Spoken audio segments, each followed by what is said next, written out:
درود خدمت عزیزان، من ایلیام به همراه نیما توی اپیزود خفن و جذاب دیگه.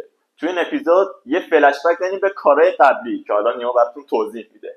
توی رندوم فامیلی همونطور که ایلیا گفت فلش بک داریم به بات رندوم و حالا یه سوالی از مردم پرسیدیم که توی ادامه ویدیو قرار ببینیم. بریم که ادامه ویدیو رو داشته باشیم.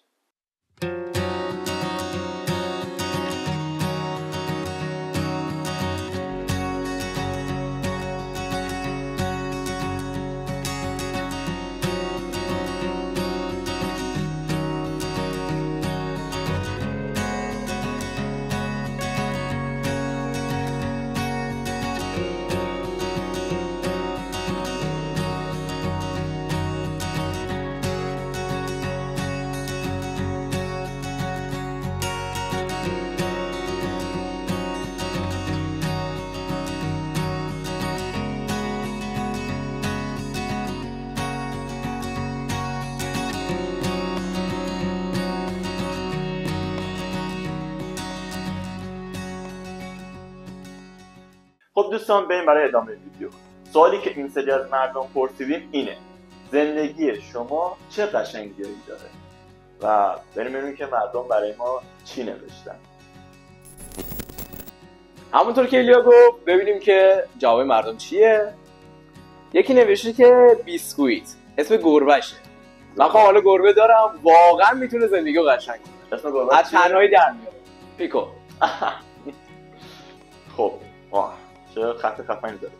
با توجه به اتفاقات اخیر افتاده در درجه اول به داشتن خانواده‌ای مثل الان که پیشم هستن افتخار می‌کنم. و دومین موردی هم که نوشته: به خودم و توانایی‌هایی که در این مدت کشف کردم افتخار می‌کنم و زیبا می‌دونم. واه دمت گرم.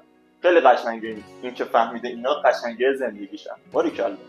کجا بذارم؟ بذار بیرون. جواب سوم نوشته که داداش و مامانم، دوستام، آینده پیش روم و تلاش. خیلی خب اهل خانواده بوده و حس موفقیت رو تو خودش دیده. شاید هنوز سنش همین همسن خودمونه که هدف خیلی بالایی داره برای خودش. میتونم تنها دلیل زنده بودنمو بگم. مامان، خوشحالیش همه خوشحالی زندگی من. دوستام که خانواده انتخابی خودم. چقدر قشنگ.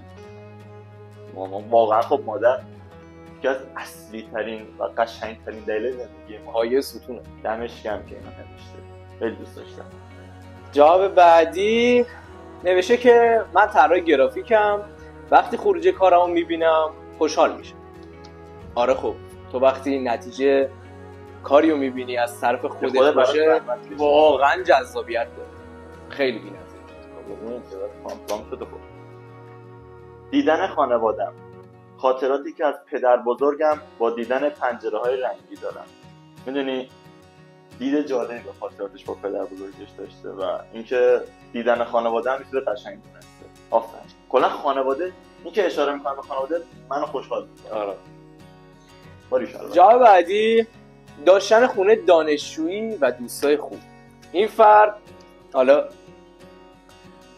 بار صحبت کرده بودیم، گفته بود که توی شهرستان یه خونه اجاره‌ای گرفته برای حالا دوره دانشجوییش. نه از شهرستان اومده بود. از شهرستان اومده بود. از شهرستان اومده بود. آره. اینجا اومده بود، یه خونه اجاره کرده بود و آفرین، واقعا آفرین. خب من بعدیو بخونم. زیبایی‌های قشنگ زندگی.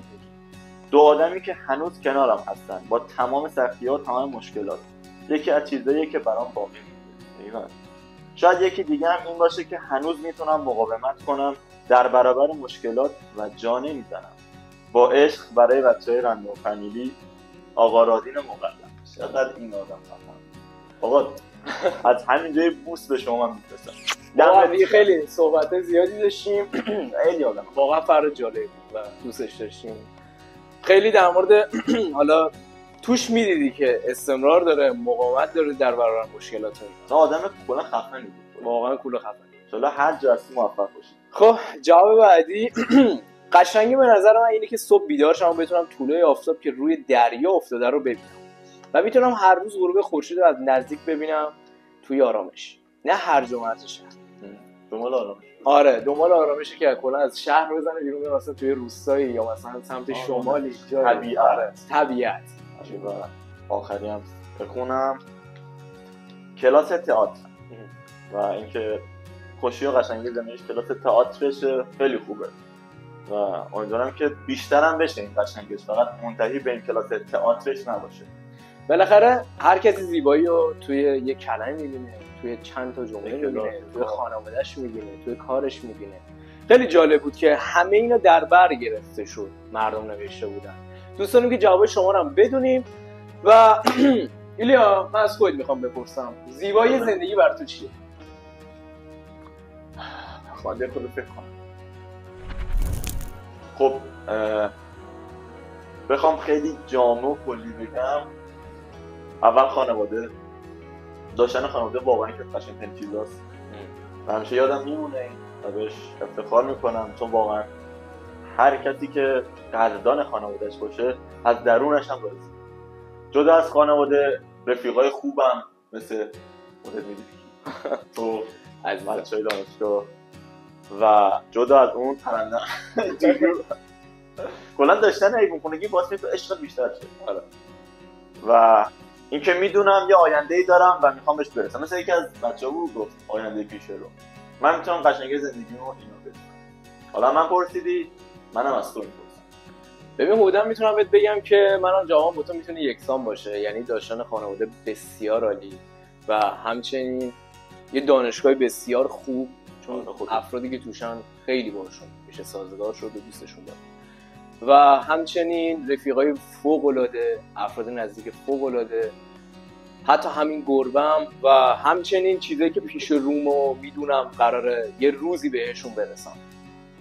شبیه قشنگ اون دوستان بود که چیزی دارید خیلی خلاصه گفتید. دوباره تکرار میکنم اگه حالا دوست دارین شما هم توی این سوال ما شرکت کنین، خوشحال میشیم توی کامنت ها بنویسید که زیبایی زندگی شما چی هست. خیلی ممنون که تا اینجا ویدیو همراه ما بودین. تا ویدیو بعدی فعلا خدا نگهدارتون.